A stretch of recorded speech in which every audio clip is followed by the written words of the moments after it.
You already know how to make $10,000. Not from a class, not from an internship, and definitely not from a professor who hasn't left campus since 2009. You know it the same way you've always known things that actually matter, in your gut, before someone convinced you to second-guess it. The problem isn't that you don't know. The problem is that you've spent the last few years inside an institution specifically designed to make you forget. Tonight, we are walking through exactly what that looks like, and how to undo it. Part 1. The system was never designed to make you wealthy. Here's something nobody in that lecture hall is going to say out loud. The system you're sitting inside right now was built during the Industrial Revolution. Literally. The structure of modern university education, fixed schedules, letter grades, standardized exams, attendance policies, was engineered to produce compliant workers. Not wealthy individuals. Not independent thinkers. Workers. And that's not a conspiracy. That is economic history. The problem is, you are a 21st century person living inside a 19th century system, and the exit ramps are invisible unless someone points them out. Think about what a normal college week actually looks like for you. You wake up for a class you do not care about. You sit through material that will be outdated before you graduate. You stress over a grade that will be invisible on your resume in 4 years. Then you go home, open Instagram, see someone your age running a $40,000 a month business from their apartment, and quietly think, they must be lucky. They are not lucky. They just stopped waiting for the system to reward them. Here's what the system actually rewards. Compliance. Show up. Take notes. Don't question the curriculum. Graduate. Apply for a job someone else designed. Work inside someone else's structure for 40 years. Retire. That is the default path, and it works if your goal is a predictable, average outcome. But you are watching this video, which means something in you is already suspicious of the default. Good. Because the first move toward your first $10,000 isn't a tactic. It is a recognition. Recognizing that the ceiling you feel above you is not real. It was constructed quietly over years of being graded on how well you follow instructions rather than how well you think. And once you see it, really see it, you cannot unknow it. That is where this starts. Right here. Part 2. Stop trying to fix what doesn't need fixing. Let me tell you something the self-improvement industry does not want you to know. You are probably trying to fix the wrong things. Somewhere along the way, in school, at home, from society in general, you absorb this idea that success means being well-rounded.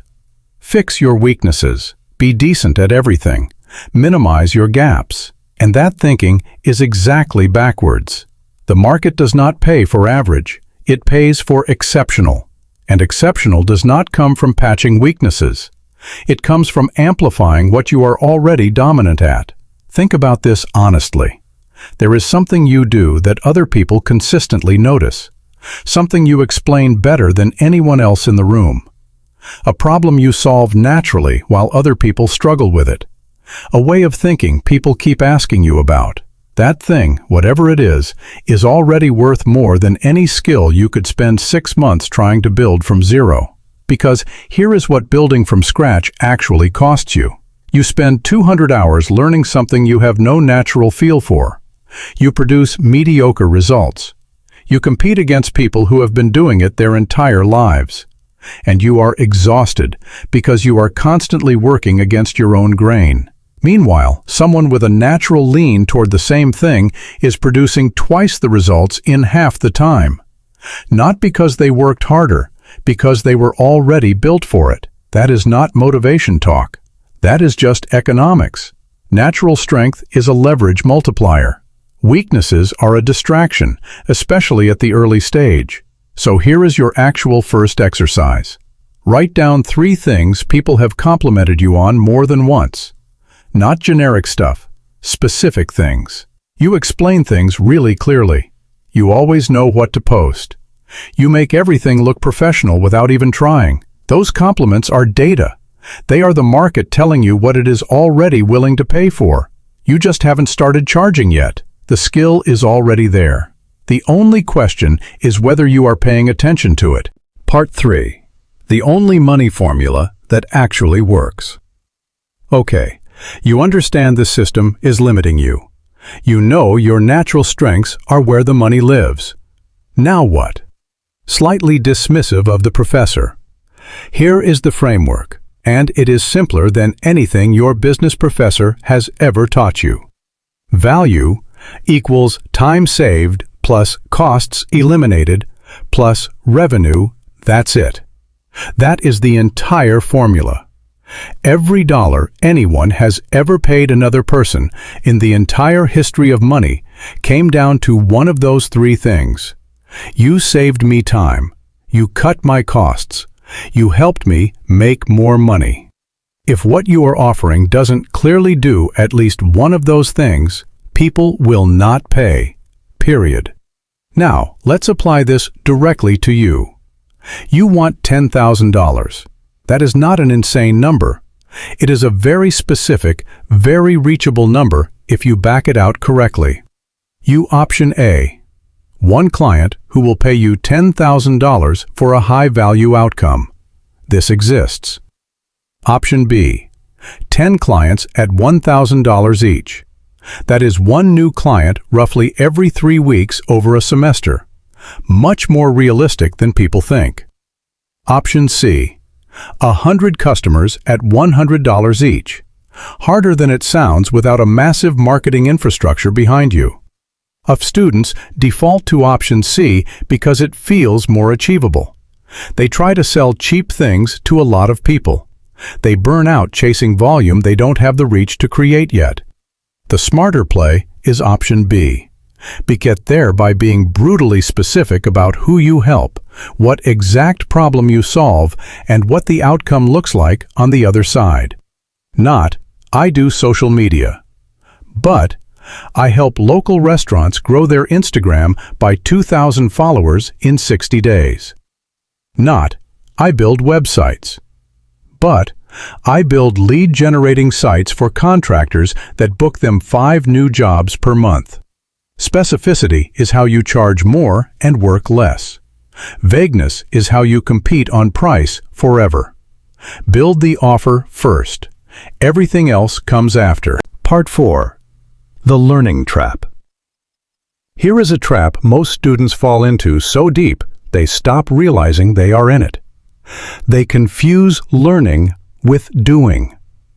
You can spend 6 months consuming information, watching every tutorial, taking every course, reading every book, and at the end of those 6 months, you will have $0 and a very impressive Notion board.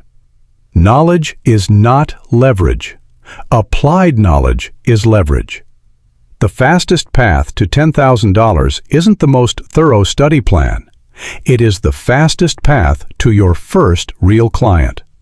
Because here is what actually happens when you take on that first client, even before you feel ready. You learn things no course ever teaches. You learn what clients actually care about, not what tutorials say they care about. You learn how to talk about the value of your own work. You learn how to handle a conversation that doesn't go the way you scripted it. You learn what you are capable of under real pressure. You learn your market's language, the specific words, frustrations, expectations. None of that comes from watching someone else do it. It comes from being in the room. And being in the room starts before you feel ready. The model you've been following, learn, prepare, then launch, it is backwards. The model that actually works, learn enough, launch, then learn from the market. 60% ready and moving beats 100% ready and waiting, every single time. And here is the beautiful part. Your competition is mostly still in study mode. still watching tutorials, still planning, still waiting until confidence arrives on its own. Meanwhile, the student who landed an imperfect first client 6 months ago, they have 6 months of real feedback, real results, and real income. Their skill is sharper, not because they are smarter, because they moved. One of those students will have $10,000 before summer. The other will have a really detailed Notion board. Part 5. Ship it ugly. Let's talk about the real reason most students never make their first dollar. It's not lack of skill. It is not bad timing. It is not the competition. It is perfectionism. And perfectionism is sneaky because it feels like diligence. It feels responsible. It feels like you are being thorough when actually it is fear with better branding. Let's keep tweaking the website because you are scared someone will see it and think it's not good enough. You keep rewriting the pitch because you are scared they will say no. You keep researching because if you never launch, you can never technically fail. You keep what that behavior is actually costing you. Every week you spend optimizing something that has 0 clients is a week you could have spent getting real feedback from a real market. The website does not need to be perfect. It needs to exist. The offer does not need to be final. It needs to be out there in front of real humans collecting real reactions. Because the market will tell you everything your research never will. Someone won't click your link? That's data. Someone will ask a question you didn't anticipate. That's data. Someone will pay you, but for a slightly different thing than you expected. That is the most valuable data of all. You cannot optimize your way to a market fit. You iterate your way there. So ship it ugly. Send the imperfect email. Publish the unpolished offer. Book the first call before you feel ready. Because done is better than perfect. That's a bumper sticker. But because your first version is always wrong. And the only way to find out how it is wrong is to put it in front of people who will tell you the truth. Your second version will be better. Your third will actually make money. None of those exist without version 1. Ship it ugly. Part 6. What the market will teach you. At some point, probably sooner than you expect, the market will push back. A client will reject your price. Someone won't respond. An offer you were confident in will get no traction. And that moment, that friction, is the most important moment in the entire process, because how you respond to it determines everything. Most people fold. They immediately cut their rate. They rewrite the entire offer overnight. They decide this doesn't work and walk away. The students who actually hit $10,000 treat rejection differently. They treat it like data collection. When a client says your price is too high, the wrong move is to immediately discount. The right move is to ask, what are you comparing it to? That one question will teach you more about your market psychology than any copywriting course ever will. When your cold outreach gets no replies, the wrong move is to abandon outreach entirely. The right move is to change one variable, the subject line, the opening sentence, the platform, and run it again. This is what iteration actually looks like in practice. Not clean, not linear. A messy, uncomfortable trial and error loop that slowly, then suddenly, starts producing results. And here is the part nobody tells you. That loop gets less uncomfortable fast. Your first rejection feels devastating. Your 5th feels annoying. Your 20th feels like Tuesday. And by the time rejection feels like Tuesday, you are dangerous. You are running a volume and quality game simultaneously, while most of your competition already quit after rejection number 3. The market isn't trying to hurt you. It is trying to calibrate you. Every no is a redirect. Every silence is a signal. Every unexpected question is a clue about how to sharpen what you are saying. Pay attention. The market is always talking. Most people just aren't listening carefully enough. Part 7. Now you scale. So, you have landed clients. You are delivering results. The $10,000 is either already there or clearly visible from where you are standing. Now what? Here is where most students make the exact mistake that keeps them stuck. They keep doing everything themselves. Every client email, every deliverable, every invoice, every follow-up, every piece of content. And that works until it becomes the ceiling. Because at a certain point, the constraint isn't your skill, it is your time. And you cannot buy more time. The actual scaling move isn't more hustle. It is removing yourself from the parts of the operation that do not require you. Can someone else handle client onboarding? Can you build a template that cuts your delivery time in half? Can you systemize the thing you do repeatedly so you stop building it from scratch every single time? This isn't about hiring a massive team. This is about ruthless operational thinking. Where are you spending energy that is not your highest value activity? Where are you the only one who could do this? And where are you just the first person who happened to do it? Because the difference between a $10,000 student and a $50,000 student isn't more hours. It is cleaner architecture.